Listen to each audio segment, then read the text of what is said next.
Hey everyone, I just wanted to jump in quickly because I've been tagged in like 4 or 5 threads already this morning, just asking questions kind of about this new rollout with Facebook ads on housing. So some of you will already have this. I think there's been a couple people who've had this for over a month, but like for the most part, it's starting the big rollout. So if you don't have it in your account yet, it's coming very, very soon. Basically, what's happened is Facebook is changing how you advertise housing. A lot of it's because they were sued for discrimination. I don't know if you're following the news.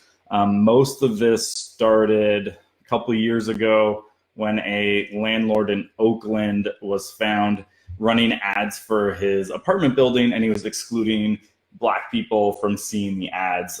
He got caught doing that, and then that kind of changed it to allow for kind of like they started getting sued, and then so Facebook said they made changes, then they got caught, people got caught discriminating again, they got sued again, then the government started suing them. So this is kind of the in response to all the lawsuits, this new rollout. So I did some testing last night because it got put into some of our ad accounts. It's not in all of them yet. And if you guys have questions, let me know. I'm happy to answer them kind of as we go. What we know so far, so a lot of it is us doing some initial testing, because again, like I started testing it last night when it came through. So basically what it means is when you're creating an ad, you personally will have to go and select special category. This is for housing. So right now it's a self-reporting thing. The way it reads is it's only for your listings that are for sale. So if you're running like a home eval campaign or you're promoting content, you can still target however you want.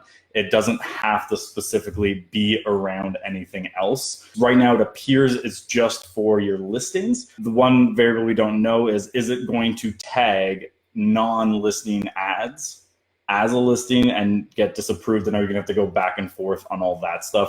I don't know yet, to be honest. So we're just gonna have to see what happens there. So it's self-reporting, you select housing, house for sale, and then what that does is geographically speaking, you can't target your ad smaller than a 15-mile radius. That's kind of like, I think the biggest impact it's gonna have on our ads is the 15-mile radius, because like when we're targeting like a city center, like you take Toronto, for example, doing a 15-mile radius, it's such a small, such a big audience you're going after. Like I tested it last night. If you want to target Toronto, you're at 3.4 million people in your targeting.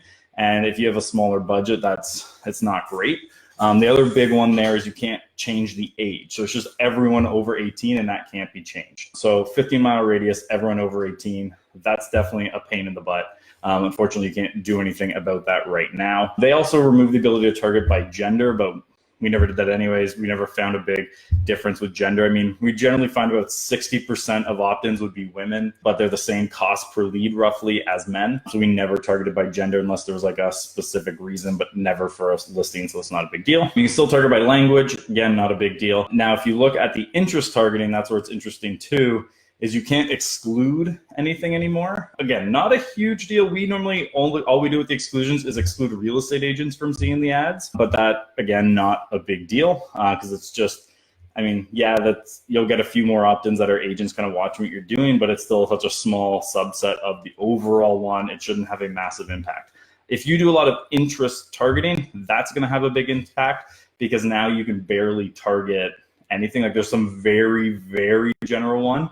They've removed like all specific interest targeting. I get why. I mean, if you know some of the interest stuff, it's just as easy to discriminate. Like they did it the right way to avoid discrimination. Because like, as an example, if you know that the readers of this magazine are predominantly of like this ethnicity or this protected class, then you just target kind of that group that way through other interests. So it's almost like it would have potentially been a backdoor into discrimination. So that's why they basically got rid of the majority of that targeting as well. So basically, the majority of everything is they're just removing the ability for listing ads specifically to do any real targeting. The only unknown, so I don't think this is going to be a big deal overall, because Facebook's like algorithm is so good at knowing who's opting into things that a lot of our ads, we don't do a lot of targeting anyways, because Facebook's really good. But what we don't know right now is, does this new algorithm, like does this new type of ad, is it now going to be leveraging, like, are they like removing the ability for the Facebook's backend to like target the ad themselves? So like, what I mean by that is, are they still going to optimize the ads for the people who are most likely to opt in? Or as part of this, is it just now just like a blanket, it goes out to everybody with no real regard for like who's the most likely to opt in? That we don't know yet. So we're launching in ours because obviously we do, just with like across all our clients, we have way more listings to be able to test this. So in the next week, we should kind of have a pretty good idea of how this affects cost per lead. You can still actually target by custom audiences, but not lookalike audiences. So one thing that I was hoping we'd be able to do is do a lookalike audience off of people who have opted in the past. You can't do lookalike audiences based on my initial test. So unfortunately, we can't do that. You could target custom audiences, but for a listing specifically, I don't think that that's really worth it.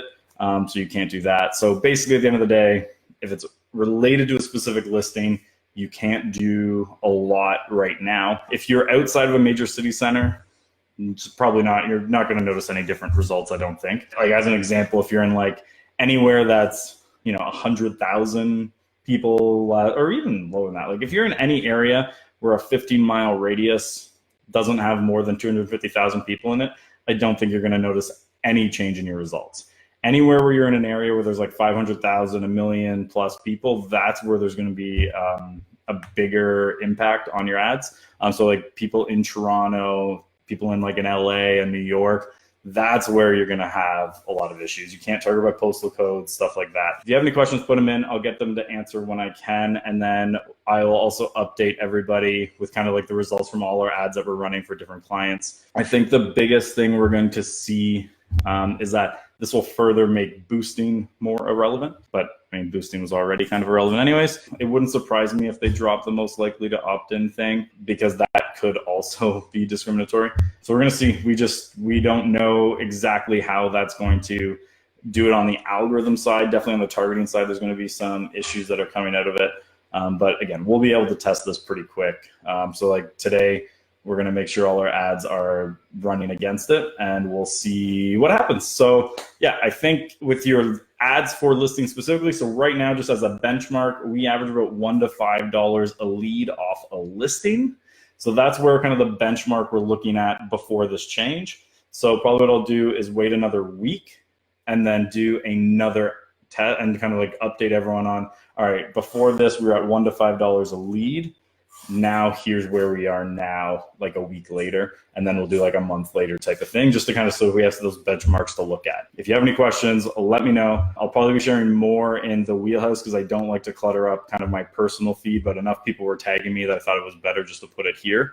But join the Wheelhouse if you want more updates on this. Just because, again, I don't like to clutter my personal feed with stuff like this, because I have a lot of people on here who also don't care about any of this. But I was getting tagged enough that I thought it'd be easier just to put like one public video on my feed for it.